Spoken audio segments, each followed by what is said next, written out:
maxsuulkii shirka waxaase marka hore aynu dib ugu noqonaynaa taariikh kooban oo ku saabsan Somaliland iyo Soomaaliya xilligii xorriyadda. run ahaantii way adag tahay in si fudud looga been sheego ama looga faa'iidaysto dana shakhsiga taariikh siyaasadeed ay keydadku daha ka rogayaan. dabcan hadda waxaa la nool yahay xilli aan la malmali karin taariikhdii xorriyadda Somaliland ee ka qaadatay dowladdii Ingiriiska 26 Juun 1960. subaxnimada 26 waxaa hirgalay dastuurka Somaliland oo 40 qodob ka koobnaa kaasoo kala qeexayay awoodda xilalka golayaasha dowladda. waxaana maalintaas ay kala seexdeen dowladda Somaliland iyo dowladda Ingiriisku 5 heshiis oo ay ka mid ahayd in dhaqaalaha ciidamada uu Ingiriisku sii wado, heshiis dhinaca warbaahinta iyo kuwa kale. markaasi 26 Juun maalintaasi markii madax bannaanida lagu dhawaaqay beerta xorriyadda oo ah maalin la qiimahay horena aanay u dhalan dibna aanay u dhalanin, waxa markiiba ku dhawaaqay aqoonsiga Somaliland 35 wadan.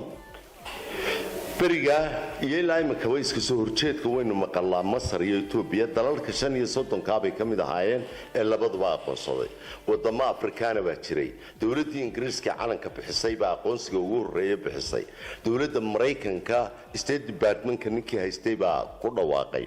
dowladda China ayaa ku dhawaaqday. dowlado fara badan oo Yurubta galbeed iyo Afrika iyo Carabta u badan ayaanay ahaayeen 35 wadanba. aqoonsigaas iyo waxaasoo dhan Ilaahay waxba kama tarin oo dadkii madax bannaanida iska lahaa ayaa caadifadii Soomaali weyn jacaylku waxay ku keentay inay qaadaan oo ay muujiyaan uga guurayaan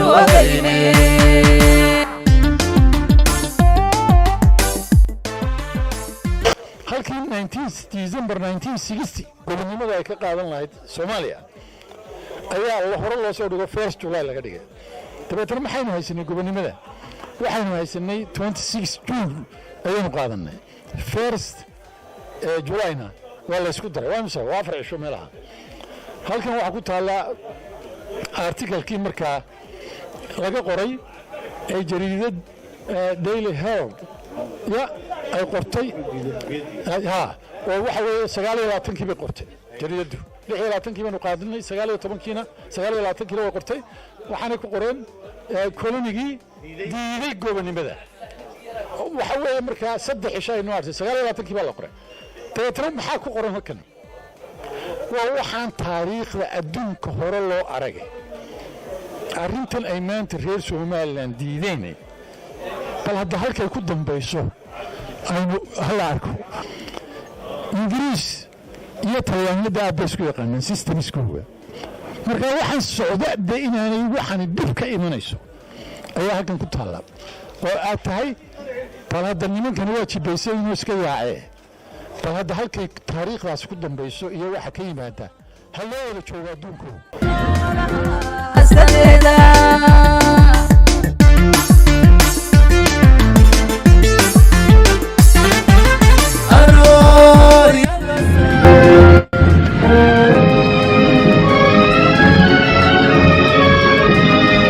sida xilligii Ingiriiska dhagaha shacbigu u maqlayeen xorriyad ayaa calankii kadibna ay u maqlayeen midnimo walaalahayow. Somaliland waxa uu dhisnaa hay'adaha maamulka waxay xilligaas haysatay dhaqaale xooggan oo qasnada dowladda ku jiray kaasoo kaabi lahaa haddii looga faa'iidaysto horumarinta dowladnimada curdinka ah. waxaase ka xoog badnayd himilataas ka fog. Ingiriiska waxaa noo seexanaa inuu ina siiyo maliyuun iyo bargin iyo Australian sanadooda markii gobolka siinayay. maliyuun iyo markii waxa qaatay sanduuqa konfureed ku dhacay. sida aan xoog ku helay badan oo aan baaray maalintii Ingiriisku inuu tagay bank waxay noo yaaleen khasnada dowladda 30 milyan oo geni Australian markaas lagu rogo maanta qiimaha inta waxaan maaynayaa 5 sano horteed baan qiimeeyay 80 milyan oo dollar baa ahayd qiimaheeda ay noqonayso waqtiga oo khasnadeeda ugu jirtay gaas qaatay. waxa la yiri wixii cashuurad inta soo galay ay qaatay. waxna kuma soo celinayno wadanka.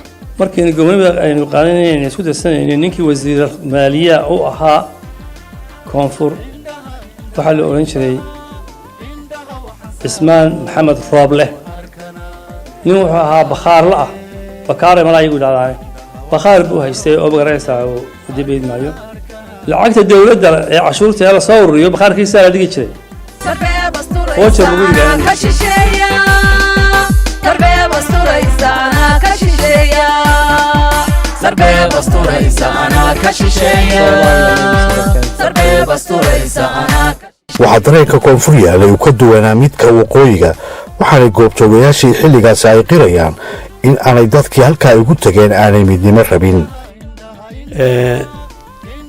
waxaanu qaadanay oynu aqbalnay si loo helo shantii Soomaaliyeed ee lagu taamayo si loo helo waxaanu aqbalnay in caasimaddu xamar ahaato madaxweynuhu Soomaaliya ahaado prime ministerku Soomaaliya ahaado foreign ministerku Soomaaliya ahaado daakhiligu wasaaradda daakhiliyana wasiirka daakhiluguna Soomaaliya ahaado labada ciidan madaxdooduna booliiska iyo muxuu ahaa militeriguna ay Soomaaliya ahaadaan si ay u dhacdo muxuu ahaa israac waxaynu markaa ujeedadu ahayd caadifada halkan taale ahayd Soomaali weyn baa la isla doonayaa markaa mar haddaan inagu hor qaadana calankii waa inaan inagu horseednaa aan tagnaa kuwii kalena ay yimaadaan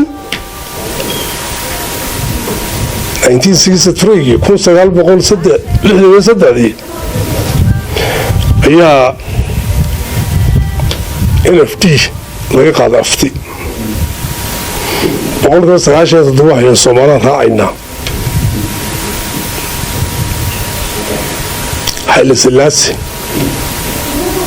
ayaa la hadlay John F Kennedy president America wuxuu yidhi arrintaa ogolaato anna barha lay weydiinayaa ha ogolaanin aftida halkaas lagu baabiyey xuquuqul insaan baa jiray iyo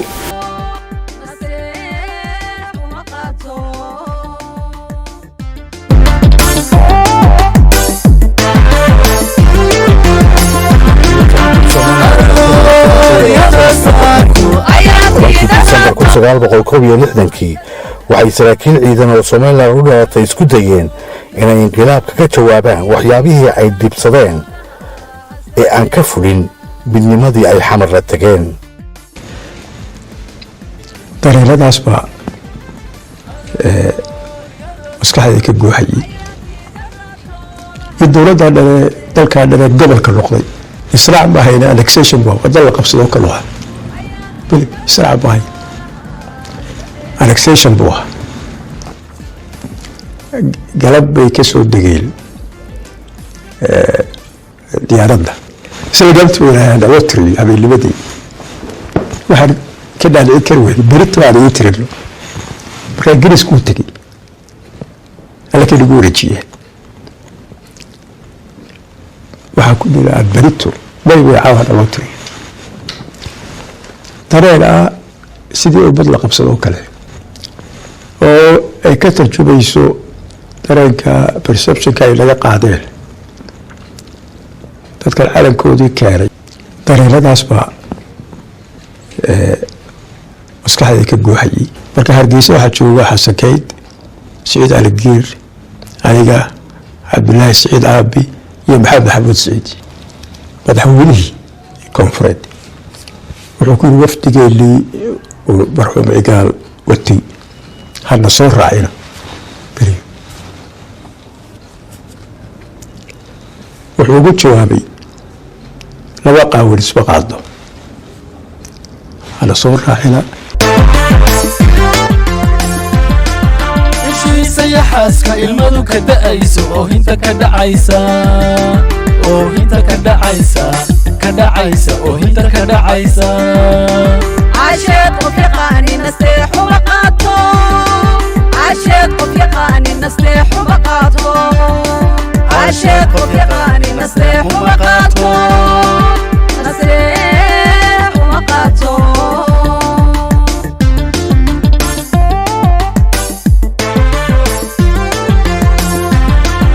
ishiisa xaaska ilmadu ka da'ayso oo hinta ka dhacaysa oo hinta ka dhacaysa oo hinta ka dhacaysa عاشق وفقاني نستيح وبقاته عاشق